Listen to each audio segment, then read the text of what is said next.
Habib ini dzurriyyah Rasulullah, darah dan dagingnya mengalir darah daging Rasulullah sallallahu alaihi wasallam. Tetapi bukan orang yang maksum, bukan sosok yang suci dalam arti tidak pernah berbuat kesalahan, karena bukan nabi. Dzurriyyahnya Rasulullah ini bukan Rasulullah, tetapi ada keistimewaan karena darah dagingnya, nasabnya bersambung kepada baginda Rasulullah sallallahu alaihi wasallam. Ulama ahli nasab menyepakati hanya dua, dari jalur Sayyidina Hasan dan dari jalur Sayyidina Husain, tidak lainnya, dengan sejumlah dalil hadis ya.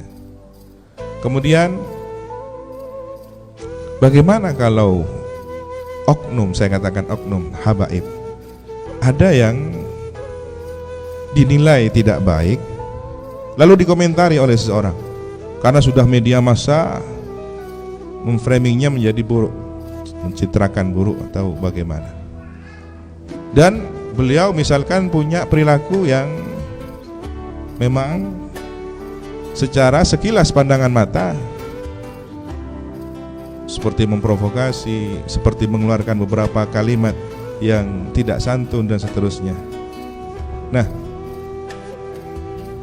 perbuatan jelek tetaplah jelek siapapun pelakunya. Ini ya, ada satu gambaran yang sangat tepat, dan ini yang menyampaikan Habib sendiri. Kalau ada Habib kemudian dia terindikasi melakukan keburukan, itu seperti orang yang mulia kemudian kakinya terkena kotoran, katakanlah teletong ya. Yang namanya teletong tetap teletong, dibersihkan teletongnya, maka kaki orang mulia ini tetap mulia gitu. Jadi omongnya tetap jelek, provokasinya tetap buruk, Habibnya baik karena nasab, perilakunya yang tidak baik. Terus apa kewajiban kita? Dzurriyyah Rasul, kita punya kewajiban karena ini adalah keturunan baginda Rasulullah. Rasulullah berjasa kepada kita karena menyampaikan risalah agama ini rahmatan lil alamin, dan seluruh semesta diciptakan dari nurnya baginda Nabi Muhammad. Maka kita berhutang jasa kepada beliau. Sebagai bentuk rasa hormat, hormati keluarga beliau. Jadi perintahnya agama hanya menghormati, bukan mentaati. Kalau mentaati sudah ada kaidahnya, la ta'ata li makhluqin fi maksiatil khaliq. Orang tua sendiri kalau nyuruh maksiat gak boleh diikuti, tapi dicium tangannya, berbakti, didengarkan. Tapi kalau suruh nyembah berhala, jangan ikut.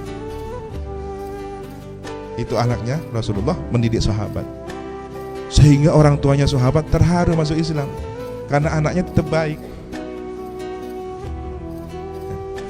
Jadi hormati, menghormat, mencintainya, mencintai, tapi jangan ditaati secara mutlak. Lihat dulu, baik apa enggak? Oh baik, taati. Kok ngajak pada keburukan? Jangan ditaati. Cinta.